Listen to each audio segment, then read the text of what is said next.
सभी दर्शकों को मेरा नमस्कार। कैसे हो आप सभी लोग? एक नया वीडियो लेके आपके सामने फिर हाजिर हूं और स्वागत है आप सभी लोगों का हिंदुस्तान के नंबर 1 फिटनेस यूट्यूब चैनल में। मैं हमेशा आता हूं और आप सभी लोगों को बताता हूं कि एक्सरसाइजेस को कैसे करना चाहिए। बट आज की वीडियो में हम बात करेंगे कि क्या नहीं करना चाहिए, स्पेशली जब आप चेस्ट ट्रेन करते हो। तो यानी हम बात करेंगे वर्स्ट चेस्ट ट्रेनिंग मिस्टेक्स के बारे में, क्योंकि यूजुअली जब भी मैं हर मंडे जिम जाता हूं इन गलतियों को लोगों को करते देखता हूं अपने अराउंड में।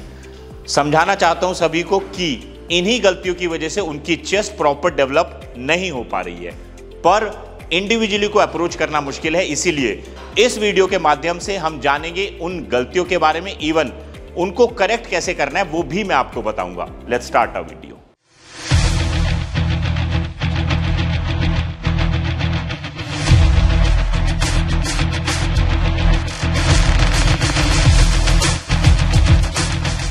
फर्स्ट मिस्टेक जिस पे मैं आप सभी लोगों का ध्यान डालना चाहूंगा वो है टू मच इंक्लाइन।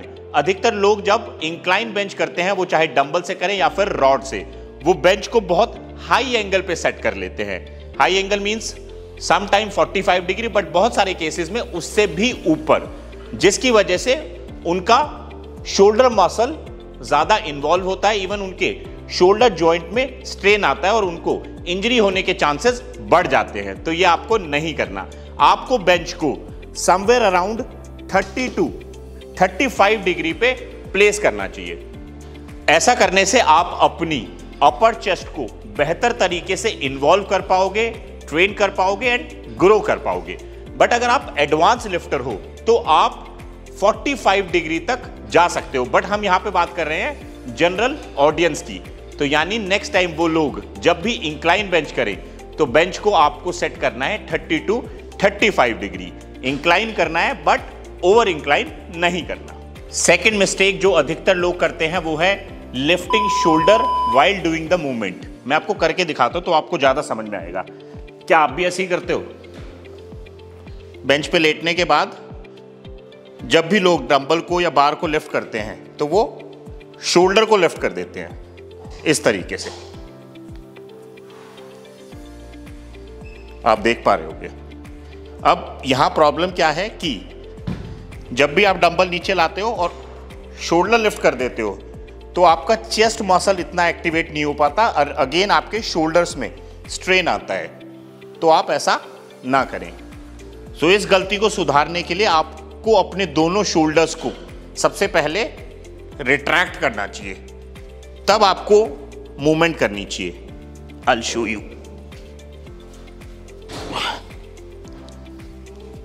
तो सीधे लेट के नहीं करना, शोल्डर रिट्रैक्ट एंड तब आपको अपनी मूवमेंट करनी है। इससे आप अपनी चेस्ट को बहुत अच्छे तरीके से टारगेट कर पाओगे और आपके अननेसेसरी शोल्डर में स्ट्रेन भी नहीं आएगा। और ये आप चाहे फ्लैट बेंच करो या इंक्लाइन, शोल्डर रिट्रैक्शन आपको हमेशा ध्यान रखना है। थर्ड मिस्टेक की अगर बात करूं वो है कि लोग चेस्ट करते हुए अपने हिप्स को बेंच से लिफ्ट कर लेते हैं, या फिर ये कहो कि बैक ओवर आर्च करते हैं। तो ऐसा नहीं करना चाहिए आपको। मैं हमेशा आपको बोलता हूं कि जब भी आप चेस्ट करते हो आपको एक अच्छा आर्च मेंटेन करना चाहिए, बट डजंट मीन कि आप अपने हिप्स को बेंच से लिफ्ट कर लो। I will show you. अब वो हैवी लिफ्टिंग की वजह से हो सकता है या फिर आपको आदत पड़ चुकी है। बट प्रॉब्लम क्या है कि जब भी आप चेस्ट करते हो आप हिप्स को बेंच से लिफ्ट कर लेते हो इस तरीके से। आपको ऐसे नहीं करना चाहिए, इससे आपकी स्पाइन में अननेसेसरी लोड आता है। तो नेक्स्ट टाइम आपको एक हेल्दी आर्च मेंटेन करना है बैक में, पर पूरी मूवमेंट के दौरान आपके जो हिप्स हैं वो बेंच पे प्लेस रहेंगे, जिससे कि आपको बहुत बेटर कंट्रोल मिलेगा और आप इफेक्टिवली चेस्ट ट्रेन कर पाओगे। इवन आपके दोनों पैर भी फ्लोर पे टच रहेंगे। फोर्थ मिस्टेक से बहुत सारे लोग रिलेट करेंगे वो है ईगो लिफ्टिंग या फिर 1 रैप मैक्स। अधिकतर लोग जिम में जब वो बेंच प्रेस करते हैं तब वो बहुत ज्यादा वेट लिफ्ट करने की कोशिश करते हैं, या फिर किसी फ्रेंड ने उनको बोल दिया चलो आज हम 1 रैप मैक्स ट्राई करते हैं। मैं 1 रैप मैक्स के अगेंस्ट नहीं हूं, बट अगर आप पावर लिफ्टिंग करते हो, दैट टू अंडर सुपरविजन, आप 1 रैप मैक्स ट्राई कर सकते हो। बट अगर बात की जाए बिगिनर और इंटरमीडिएट लेवल पे, जब आप मसल को ग्रो करने की कोशिश कर रहे हो, तब आपका रेपिटेशन रेंज होना चाहिए 8 से 12। तो यानी आपको उतने वेट का सिलेक्शन करना चाहिए कि जिससे आप मिनिमम 8 से 12 रेपिटेशन तो कर पाओ और हाइपरट्रॉफी क्रिएट कर पाओ। उसमें भी आपको 70% रेपिटेशन जो है वो सेल्फ करने हैं। बट यस, लास्ट के जो 2 से 3 रेपिटेशन है एक्स्ट्रा पुश के लिए आप किसी की हेल्प ले सकते हो, बट ईगो लिफ्टिंग नहीं करनी, आपको स्मार्ट ट्रेनिंग करनी है और अपनी चेस्ट को डेवलप करना है। अगली मिस्टेक के बारे में भी जानेंगे, बट उससे पहले अच्छी सेहत के लिए अच्छा खान पीन भी जरूरी है, जिसके लिए पिंटोला ने लॉन्च किया है high protein all natural peanut butter.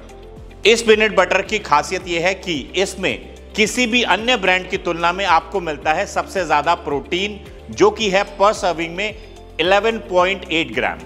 इसमें वे प्रोटीन का इस्तेमाल किया गया है और सबसे अच्छी बात यह है कि कोई भी प्रिजर्वेटिव और शुगर ऐड नहीं किए गए हैं। दिस इज 100% नेचुरल, जिसमें है सिर्फ रोस्टेड पीनट्स और वे प्रोटीन।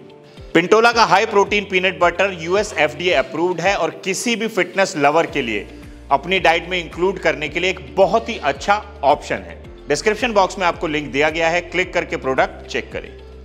अगली मिस्टेक जानते हैं, जो कि है ओवर स्ट्रेच, जो कि लोग यूजुअली फ्लाई मूवमेंट में करते हैं। इसको जानते हैं। ओवर स्ट्रेच मींस लोगों को लगता है कि जब भी वो डंबल नीचे लाएंगे और जितना ज्यादा नीचे लाएंगे उनकी चेस्ट उतनी ज्यादा डेवलप होगी। इवन यहां पे प्रॉब्लम क्या है कि इनिशियली जब आप डंबल को लिफ्ट करना शुरू करोगे तो आपके शोल्डर मसल इन्वॉल्व होंगे और फिर चेस्ट, और अगर आप ये सेम मूवमेंट करते रहे तो आपके शोल्डर्स में इंजरी होने का चांसेस बढ़ जाएगा। तो यानी आपको डंबल को बहुत ज्यादा नीचे नहीं लाना। अब क्या करना है, आपको डंबल को उतना ही नीचे लाना है जितना कि आपकी एल्बो और शोल्डर एक लेवल पे आ जाए, और यहां से डंबल को लिफ्ट करना है और चेस्ट में कंटिन्यू टेंशन बना के रखनी है। इससे आपको इंजरी भी नहीं होगी और आपका चेस्ट मसल अच्छे से इन्वॉल्व हो पाएगा।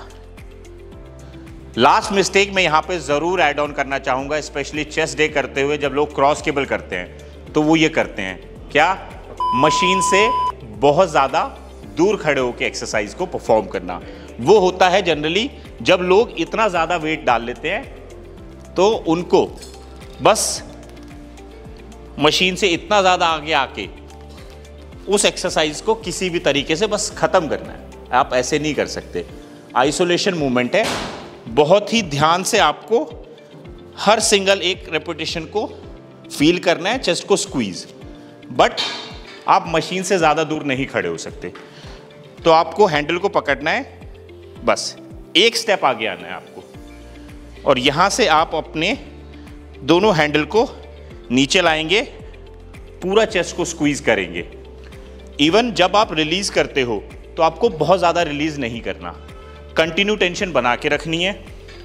और अगर ये कहें कि दोनों हैंडल आपके नाभि की तरफ जाने चाहिए, वो सही होगा। तो बेसिकली हैंडल आगे नहीं जाएंगे, इससे आपके शोल्डर में स्ट्रेन आएगा।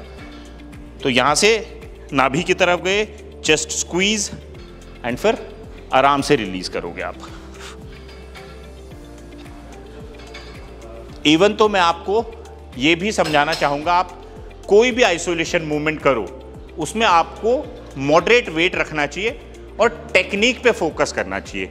उसी से आप अपनी चेस्ट को अच्छे तरीके से डेवलप कर पाओगे। But next time cross cable से इतनी दूर खड़े हो कि आप एक्सरसाइज को परफॉर्म मत करना। ये तो थी कुछ मेजर मिस्टेक जो कि लोग अधिकतर चेस्ट करते हुए करते हैं। बट वीडियो समाप्त करने से पहले 2 एड ऑन मैं यहाँ पे और करना चाहूँगा। पहला है रेंज ऑफ मोशन। हमेशा मैं आप सभी लोगों को समझाता हूँ, तो लोग अधिकतर ये करते हैं, तो ये आपको नहीं करना। आपको क्या करना है, आपको फुल रेंज ऑफ मोशन करना है। फुल रेंज ऑफ मोशन करने का फायदा है कि आप अपने मसल को बेटर तरीके से कॉन्ट्रैक्ट कर पाते हो, बट बहुत सारे लोग बस ये करते हैं, तो ये आप मत किया करो। दूसरा है ब्रीदिंग, क्योंकि ये भी आपका सवाल होगा। ब्रीदिंग होता है जब भी हम वेट को अगेंस्ट द ग्रेविटी लिफ्ट करते हैं तब हमको ब्रीद आउट करना होता है। मींस जब मैंने वेट लिफ्ट किया, breathe out, breathe out, weight against gravity. ये था हमारा आज का वीडियो। आशा करता हूं वीडियो आपको पसंद आएगा। मैं कोशिश करता हूं कि हर वीडियो में कुछ ना कुछ वैल्यू ऐड करूं, जितनी नॉलेज मुझे है वो आप तक पहुंचाऊं। कमेंट बॉक्स में हमें लिखते रहो कि फर्दर वीडियोस आप इस चैनल पे और कौन कौन सी देखना चाहते हो। मैं आपके समक्ष आता रहूंगा। टिल देन, गुड बाय, नमस्ते।